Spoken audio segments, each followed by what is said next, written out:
உலகத்தில் அனைவரும் வாழ வேண்டும், அனைவருக்கும் ஏற்க வேண்டும், அனைவருக்கும் பொருந்தக்கூடிய ஒரு நூலை ஏன் அம்பாறு விட்டுவிட்டீர்கள்? அந்த கருத்தை எங்களுக்குள்ள விதைத்திருந்தால் நாங்கள் சாதிக்குள்ளே சிக்கியிருக்க மாட்டோமே. அந்த கருத்தை எங்களுக்குள்ள விதைத்திருந்தால் நாங்கள் மதம்குள்ள சிக்கியிருக்க மாட்டோமே. அந்த கருத்தை எங்களுக்குள்ள விட்டிருந்தால் பாகிஸ்தானை நான் ஏன் எதிர்நாடாக பார்க்க வேண்டும்? அந்த கருத்தை எனக்குள்ள விட்டிருந்தால் நானும் ஆரியனும் எதுக்கு முட்டிக் கொண்டிருக்க வேண்டும்? தோழர்களே, வள்ளுவம் உலகிற்கு கற்பித்தது. உலகை கற்ற வள்ளுவனை உள்ளூரிலே நாம் கற்பிக்க தவறிவிட்டோம். அந்த வள்ளுவத்தை ஏற்போம், மனிதனாக வாழும் என்ற லட்சிய முழக்கத்தோடு இந்த உலக அரசியல் இயக்கம் தொடங்கப்பட்டது. தோழர்களே, அந்த தெளிவான கருத்தை உழைப்பில் செல்கிறேன். நிறைய தலைவர்கள் நிறைய கருத்துக்களை பேசினார்கள். இது விவாதத்துக்கு உட்பட வேண்டும் என்ற கருத்தையே தான் அத்தையும் நாம் ஏற்றுக்கொண்டோம். ஆனால் நமது பார்வை ஒன்று இருக்கிறது. எல்லா தலைவரும் ஒன்று கற்பித்தார்கள், ஆனால் நாம் ஒன்று கற்பிக்கிறோம். இந்த கற்பிதம் பொது மேடைக்கே கொடுக்கிறோம், விவாதத்துக்கு ஏற்றுக்கொள்ளட்டும் என்று. தோழர்களை தெளிவாக புரிந்து கொள்ளுங்கள். உலக அரசியல் இயக்கம் உலக பொதுமுறை கொண்டு இயங்கும், அவ்வளவுதான். அறம் பொருள் எனும் முப்பால் நெறியை ஏற்று மக்கள் வாழ்வை நெறிப்படுத்தும். இனி எந்த அடையாள அரசியலுக்குள்ளும் சிக்கி தவிப்பதை உலக அரசியல் இயக்கம் விரும்பாது. ஒரு மனிதனுக்கு ஒரு மனிதன் தான் அடையாளம், என்னவாக இருக்கட்டும். தோழர்களே, நீங்க ஒன்று தெளிவாக புரிந்து கொண்டவர். தமிழை முதன்மையாக ஏற்றுக்கொண்டு தமிழின் உயிர்மொழி என்று பேசிக் கொள்கிறார்கள். பொண்ணு கொடுத்து பொண்ணு எடுக்க மாட்டார்கள், உஷாரா இருங்க. பயங்கரமான கிரிமினல். பொண்ணு கொடுத்து பொண்ணு எடுக்க மாட்டாங்க. நாங்கள் யார்? உயிர் வழி பக்கத்தில் பொண்ணு கொடுக்க மாட்டாங்க.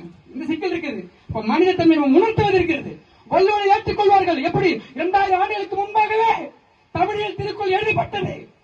தமிழில் எழுதப்பட்டது தோழர்களே, தமிழருக்காக எழுதப்படவில்லை. அதை நீங்க தெளிவாக புரிந்து கொள்ள வேண்டும். உரிமை கோருவார்கள், பயங்கரமான நாட்கள் இவங்க உரிமை கோருவாங்க. யார்? 2500 ஆண்டுகளுக்கு முன்பாகவே உலக பொதுமறை தந்த வள்ளுவன் வழி என்று சொல்வார்கள். பொதுமறை தந்தான், உனக்கல்ல உலகிற்கு தந்தான். தயவு செய்து உரிமை கோராதீங்க, உரிமை கோராதீங்க. தமிழர்களுக்காக எழுதப்பட்டது அல்ல, உலகத்திற்கு எழுதப்பட்டது. தமிழில் எழுதப்பட்டதே ஒழிய தமிழர்களுக்காக மட்டும் எழுதப்படவில்லை. தோழர்களே, இந்த கருத்தை நான் ஏன் மீண்டும் மீண்டும் பேசுகிறேன் சொன்னால், இந்த உரிமை கோர வருவார்கள். அவர்களிடத்தில் இந்த கேள்வி நீங்க வையுங்கள். 2500 வருடத்துக்கு முன்பாகவே சொல்லிவிட்டான். சாதி அடையாளம், மத அடையாளம், இன அடையாளம், மொழி அடையாளம், எந்த அடையாளத்தையும் அதில் ஏற்கவில்லை. மனிதம் என்ற அடையாளத்தை மட்டுமே ஏற்கிறது. அந்த மனித தன்மையை நாம் கொண்டு வரவே, இந்த மனித தன்மையை நாம் பிறப்புற செய்யவே இந்த பூமி பந்த இனி எந்த படுகொலை, எந்த போர்களும் நடக்கக்கூடாது. மனிதனை கொள்ள ராட்சத அணு ஆயுதங்கள் தயாரிக்க கூடாது.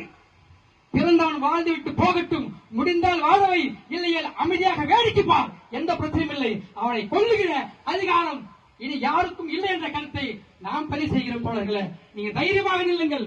உலகத்தின் தலை சிறந்த ஒரு அமைப்பை நாம் உருவாக்கி இருக்கிறோம். இந்த மனிதநேய நாளில், மக்களாட்சி நாளில் என்ற கருத்தை நீங்க துணிவோடு சொல்லுங்கள். இதுவரை இந்த அனைத்து அரசியல்களும் அடையாள அரசியல்கள். இனி இந்த குடியரசு 67வது ஆண்டு நேரத்திலிருந்து நீங்கள் முடிவு ஏற்றுக் கொள்ளுங்கள்.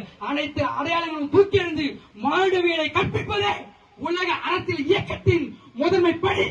அந்த பணியை நாம் செய்வோம் என்ற கருத்தை ஏற்றுக்கொண்டு தோழர்களே, இனி நாம் செயல்படுவோம்.